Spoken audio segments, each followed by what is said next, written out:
This is not a NAS. This is an AI NAS. Because of course it is, you can't buy a pair of socks these days without someone trying to flog you AI socks. The question is, does this NAS do anything to set itself apart, or is it just another vendor slapping that AI label on everything in their product line? Let's find out. What we have here is the Zettlab D6. Zettlab is a fairly new startup.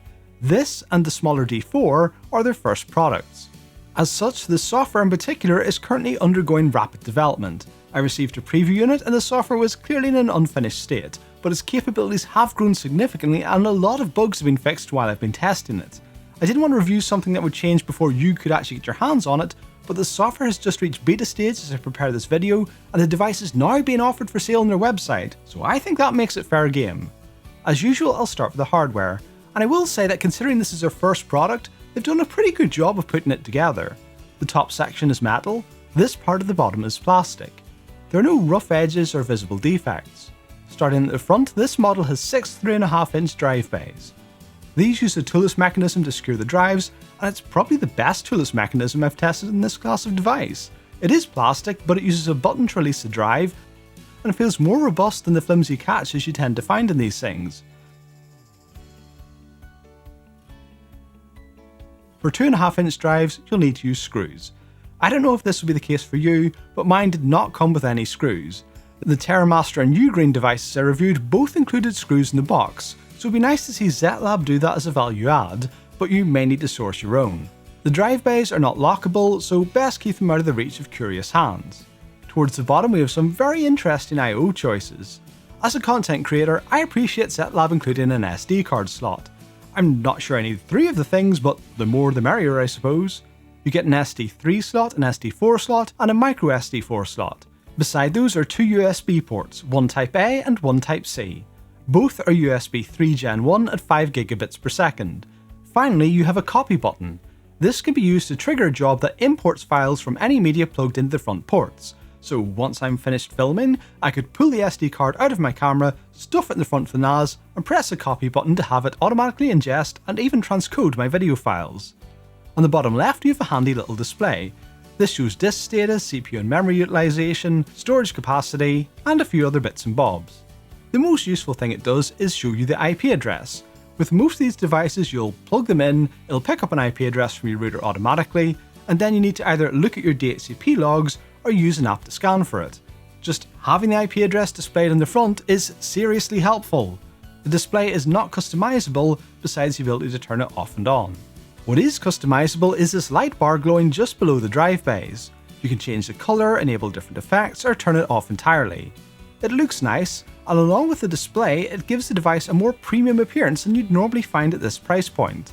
The light bar is purely aesthetic. I think it would be good if Zettlab added some reactive options to it. For example, have it flash red if a disk fails, because that's really not obvious that it's happened unless you're actively logged into the NAS software to see the alert. Flashing lights and email alerts would be a good improvement. Moving around back, they've taken a leaf out of Ugreen's book and reversed the traditional front-to-back airflow. Taking air in from the rear allows them to add a dust filter without blocking the drive bays. It's magnetic, so you can remove it for easy cleaning. I like this when Ugreen did it, and I like it here as well. If I'm being critical, the metal to hole ratio is a bit high. A finer mesh would improve airflow, although I haven't noticed it particularly struggling. Below the dust filter you'll find another couple of USB-A ports. These are USB 2, so stick to front ports for data ingestion if you need speed. The HDMI port is a bit of an oddity because right now the only thing it can do is display a Zettlab logo. You can't play videos to it, and there's no support for running alternative operating systems. Zettlab is looking at options to allow people to install a different OS. You can't do that right now, but I suspect the HDMI and USB ports on the back are there to allow for a possible future software update. It comes with 2 Ethernet ports, one is 2.5 gigabits per second and the other is 1 gig. 2.5 gig keeps things affordable, but with the number of drives this thing has, it's definitely going to be a performance bottleneck. There's a planned Ultra version that will have dual 10 gig, but that's not what we have here today. The last items of note in the back of the device are a power jack, a power button and a reset button. The reset button only resets the administrator password and network settings. It does not wipe your configurations or data. That's something to be aware of if you buy one of these and then sell it on later. Resetting some devices will wipe everything. On this, you'll need to pull the drives and use something else to wipe them yourself. Finally, if we flip this upside down, There's one more compartment with a single NVMe drive slot. This device came with a thermal pad, so you can use a metal compartment cover as a heatsink. As always seems to be the case with these devices, only 2280 size drives can be used because of screw placement. Most NVMe drives you'll find in the shops are 2280, so it isn't a problem unless you have a spare one from an old laptop or something that uses a smaller size drive. It is a little unfortunate that there's only one NVMe slot, because that limits what you can do with it. On a NAS like this, you would typically be running some kind of RAID, but you can't do that with just one NVMe drive. Because you can't RAID it, you can't make it resilient or use it as a write-back cache for your larger but slower drives. You can use it as a write-through cache, caching reads but not writes, and you can use it as a fast storage tier as long as you're comfortable with it being a single point of failure. The theoretical total storage capacity of this device is 148 TB. The CPU is a Rockchip RK3588. This is a low-power ARM SoC that contains 4 performance cores, 4 efficiency cores, and a 6 trillion operations per second NPU. NPU, if you're wondering, is a neural processing unit for doing AI stuff. It includes 16GB of LPDDR4X memory. This is not upgradable, but 16 gigs is a reasonable amount, and I suspect you'll run into bottlenecks elsewhere before this becomes a constraint. The device supports RAID levels 1, 5, 6, and 10, as well as JBOD. The internal file system uses Btrfs. The operating system itself is called ZOS. It's based in Debian 12 and comes installed on a 32GB eMMC. Currently there is no way to replace the software, but that may change in the future. Speaking of the software, let's see what you get.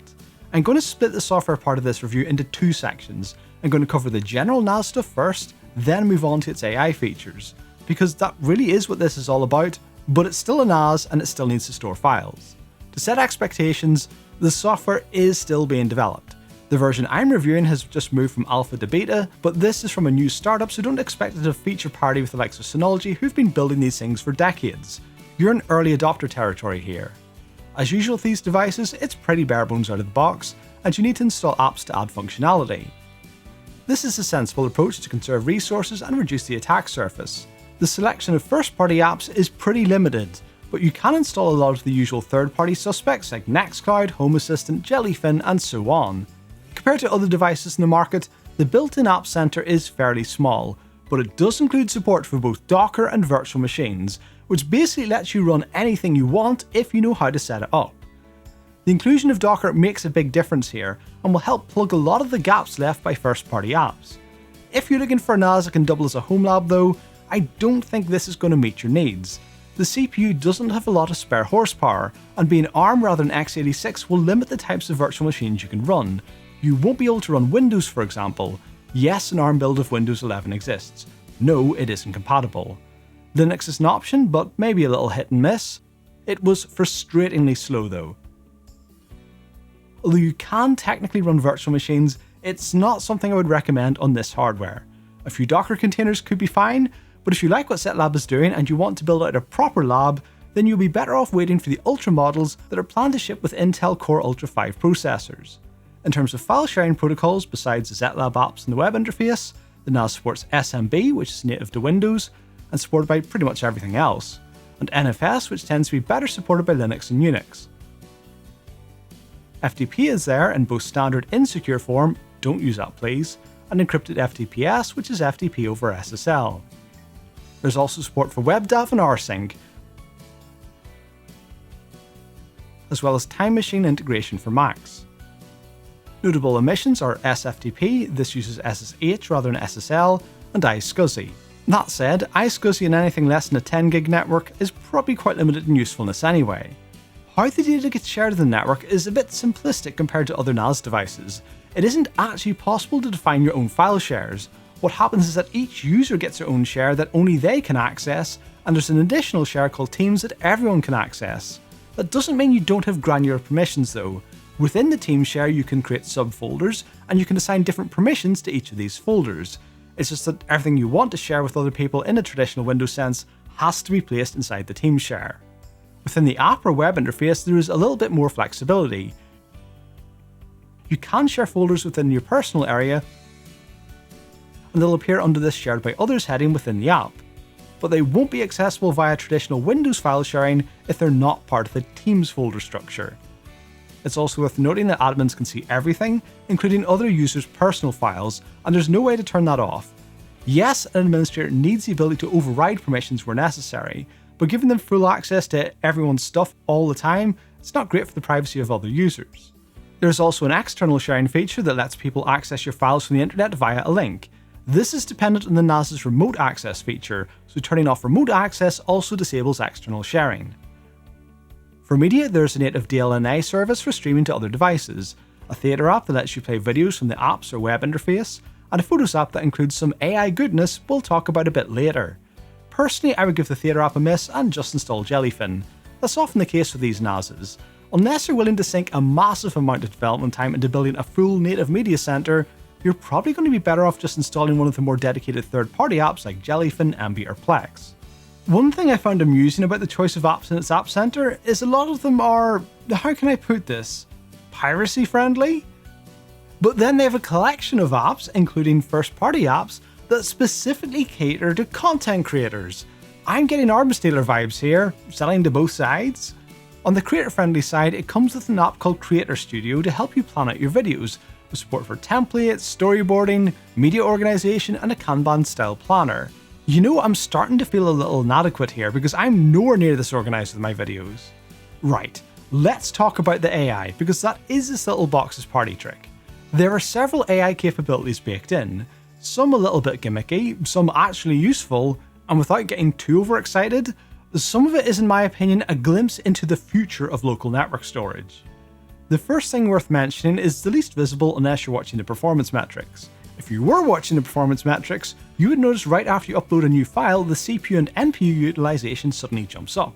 The NAS uses the neural processor to analyze your documents, images, audio, and video files. It uses a combination of techniques such as metadata extraction, character, face, color, and object recognition, audio extraction and transcription, and so on to learn about your files. The process runs in the background when new files are uploaded, and the information gets used for various NAS features. For example, you can search images based on their content.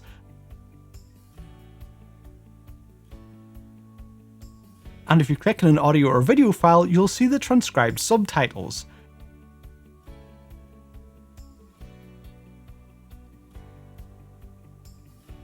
You can play a specific section or open it in the Clip app to search for a specific part of the song or video and play it or cut out the clip you want. More in your face is the Zettlab AI app on the menu bar. This is a few different components.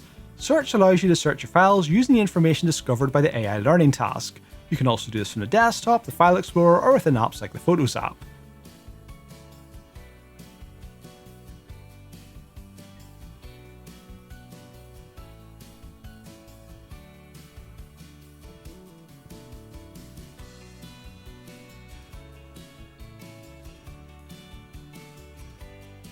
Shortcut I think has some potential, but right now I don't find it very useful. The idea is you can control your NAS through a chat interface. I can see it's been useful for a complicated system to make it easier for non-technical people to pick up, but this NAS doesn't have a whole lot of options to begin with, and the list of functions this can actually perform is very limited. If you want, you can tell it to do things like change your fan speed or create a user account. It's just going to ask you to fill in a form though. Even if you give it more detailed instructions, you'll get the same blank form. Moving on, I'm going to skip over the knowledge QA and do chat first. Chat lets you run your own AI chatbot, your personal ChatGPT as it were. There's a selection of different models available that you can download and install for free. I can really see this appealing to people who want an AI experience like ChatGPT, but they want to keep everything local so their information is being shared with third parties who, let's face it, have a pretty cavalier attitude when it comes to data privacy and ownership. Zettlab makes this easy to get up and running with a few clicks, although a bit of additional tweaking is possible if you're so inclined.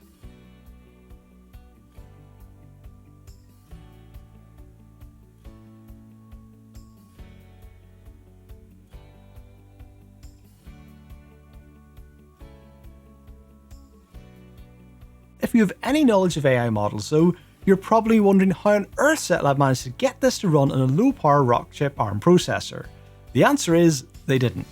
These AI models do not run on the AI NAS. With the exception of this newly introduced cloud option which sends your queries off to the internet, the AI models run on the PC you're using to connect to the NAS. This has some implications. You can't simply buy a Zettlab NAS and have your own local ChatGPT. You will need a computer that you can connect to the NAS that is capable of running a large language model. There are models available at different sizes to give you a choice of trade-offs between hardware requirements and AI performance, but ultimately the better your PC, the better the experience. For example, here's a query running on a desktop Intel Core Ultra 7 265K, and the same query running on a low-power mobile chip, the Intel N150. The difference in performance between the two is significant, and it depends on your PC, not the NAS. Don't worry though, I'm not going to make you wait for the N150 to finish here. Allegedly, you can offload the AI work to a compatible GPU, which should be much better at handling this type of workload, but for some reason that feature doesn't work for me. It arrived in a relatively recent software update and my RTX 5070 Ti should be supported, but at the time of recording it isn't working. I'm putting this down as an early adopter issue for now and hoping they get it resolved. Here's an example of the speed improvement you might be able to expect using Ollama to run a similar model on my GPU. But my advice to you is to make purchasing decisions based on what actually exists, not what might exist. Another implication of this AI feature not running in the AI NAS is that you need to use this desktop Zettlab software to use it. The desktop app is available for Windows and Mac. There are mobile apps for Apple and Android, and a web interface that pretty much mirrors the desktop app, but you'll only get local AI chat in the full-fat desktop apps. You can't host a large language model in your browser, no matter how much RAM Chrome gobbles up. You can use a cloud-hosted model from Google in the web app, and you can use some features from it in your phone. That's why I suspect they added it. The whole point of an AI NAS is surely to host it yourself, but the cloud model is a compromise to allow you to access it via a web browser. Now, as this chat feature isn't running on the NAS itself, I feel I should point out that if this is the only reason you're considering buying an AI NAS, you can get largely the same effect by skipping the NAS altogether and installing something like Ollama or LM Studio. What you won't get, at least not without extra work and hardware, is the QA knowledge feature, and this for me is where things get really interesting. The QA feature basically combines the file analysis and search capabilities on the NAS with a large language model chatbot on your PC, so you can ask it things like, what can I do if the Bluetooth on my studio light isn't working? If I asked this question to ChatGPT, it would give me some pretty generic turn it off and on style advice, and maybe ask me what kind of light I have to see if it could be more helpful. The Zettlab QA feature gives me precise instructions for the exact light in my studio. It can do this because a PDF of the manual is on my NAS. It has automatically indexed it and extracted the relevant information.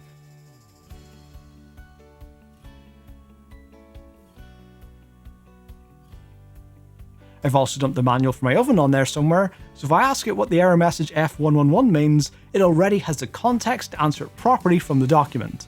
This doesn't just work in PDF files. Let me ask it, how does Rancher relate to Harvester? Now, ChatGPT could answer this from its training data, but in the QA section here it's answering from my data. I made a video about Harvester, and because I've stored that video on the NAS, it has been able to analyse the content of that video and answer the question. Now, it's not perfect. Sometimes it responds with the answer. Sometimes it serves up the right document but then inexplicably can't answer the question, even though it shows me the document with the answer. Here's an example. Am I allowed to keep pigs at my property? It should be able to answer this because I have scanned in a copy of the paperwork I received from our solicitors when we bought the house. It's found the title deed, but can't find the answer. I know there's a restrictive covenant on the property that says I'm not allowed pigs. That's why I'm asking, not because I want a pig. Can't find anything about pigs. Okay, what restrictive covenants are there? Oh look, I'm not allowed pigs. Like I said, it's not perfect, but compared to a normal file level search in Windows Explorer, this is next level stuff. And this sort of capability is what Microsoft's been charging an arm and a leg for. Their main pitch with Copilot, that's the paid cloud service, not the millions of other things they call Copilot, is that the base tier is really just ChatGPT. But if you pay an extra $30 per user per month, you can have it access your data in Cloudland and answer questions using that knowledge. Zettlab's letting you do a lot of that locally, without a subscription, and without sharing your data with third parties. It has its quirks. It requires a PC connected to the NAS. It occasionally throws an error, misses something obvious, or responds in Chinese. But this is the future of local storage. If you've ever worked with data at any sort of scale, it's easy to store terabytes or even petabytes of files. The difficult part is finding something in all of those files. Being able to just ask your NAS a question in plain English and have it find the answer, this is how we're going to be doing it in the future. This is still an early version of that future. I would personally like the AI stuff to all run on the NAS itself so I can use it properly from any device, and not just my desktop. With how much that hardware would cost today, you understand why Zettlab has gone down the route of using your PC as essentially a co-processor. So for me, maybe this is not exactly the future of storage today, but it is a significant stepping stone along that road. Something that lets you experience some of that future now, without spending a fortune or learning how to construct your own vector database. Now there's one last part of this review we need to cover, and that's security. I like shiny features as much as the next person, but it cannot come at the cost of the security of my data. So how does Zettlab stack up? Well, let's talk about the good news first. The majority of built-in services are disabled out of the box, requiring you to enable the ones you wish to use. This is good security practice as it minimises your attack surface. As usual, I used Nessus to perform a vulnerability scan of the device, and I'm pleased to report that there were no significant findings. One point of note is that normally I would perform an authenticated vulnerability scan that logs into the device over SSH, but this was not possible in Zettlab's case as it does not provide terminal access.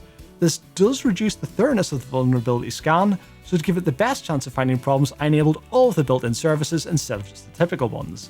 Nessus didn't find anything to be concerned about, and although I do personally like to have a terminal, from a security perspective, not enabling SSH does reduce the attack surface, so I consider this a good result. I do have some complaints though, and they mostly centre around authentication. There is no support for single sign-on, so your user accounts are defined in the NAS itself.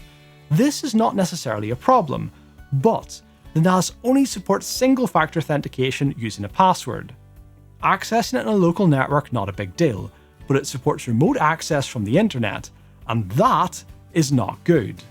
Anything that can be accessed over the internet must use multi-factor authentication in 2026. A password alone just isn't secure enough. This issue is compounded by the reset button, which leaves the data in most configurations in place but resets the administrator password to Zettlab123, and you're not prompted to change this when you next log in. You can call this user error, but it's pretty much guaranteed that a bunch of people are going to connect their NAS to the internet, then at some point forget their password, press the reset button, and just leave the password in Zettlab123. Now their NAS is accessible to the world with just a simple, well-known password granting access to all of its files. Yes, this is a mistake on the user's part, but you know what's going to happen. Zettlab, you need to add multi-factor authentication. If someone tries to enable remote access without configuring multi-factor authentication, then you should pop up a warning that tells them they're about to do something really stupid. And the next time someone logs in after resetting that password, you should immediately force them to choose a new one. Do these things and you'll make a dramatic improvement to the security of this device. As for now, my advice to anyone buying one of these is not to expose it directly on the internet. You could protect it with your own VPN, reverse proxy, or a Cloudflare tunnel, something that layers its own multi-factor authentication over the top, but the NAS by itself is not internet safe. Other improvements I would like to see are a firewall and SMB signing. The device does not have a host firewall. For the built-in services, this isn't really a problem because they have to be explicitly enabled to use them. Where it might be a problem is when you install third-party apps or Docker containers. For example, installing the Unify app exposes its database to the network without a password. There's no reason for that to be accessible from outside the NAS, and this could be solved using a firewall. SMB signing is a recurring complaint I have with these NASs. Zettlab, Ugreen, TerraMaster, Synology, none of them have it enabled out of the box. With it disabled, someone positioned between you and the NAS could modify the data in transit. With it enabled, you'll lose compatibility with some older devices. It's a trade-off. Now, I realise that if you've got a NAS at home and there's a bad actor between you and the NAS, you have bigger problems. I'm just saying, every version of Windows for the last 20 years has supported SMB signing, so maybe it's time to let that go and adopt more secure defaults across the industry. Wrapping up then, what's my conclusion? Well, it really depends on what you plan to do with the NAS, so let me suggest a few scenarios. If you don't care about the AI features and you're just after a NAS to share files and stream media, you're going to be better off going with a more established brand that's had more time to mature the software for those use cases. If you're hoping to use it as a one-stop home lab in a box, then this device isn't the one you're looking for, but the Ultra version they have in the works might scratch that itch. The value proposition here is really all about the AI features. They're not a gimmick, they are genuinely useful, and it was stupidly easy to get up and running. You don't need to know anything about vector databases, inference engines, or MCP servers. You turn it on, upload your files, and it does its thing. Price-wise, it's basically in line with other 6-bay prosumer NASs with similar spec, So the choice is basically, do you want a more mature package with a traditional NAS, or an early adopter experience with fancy AI from Zettlab? You decide. I'll put links in the video description that you can check rather than quoting prices here, because who knows what things will cost tomorrow.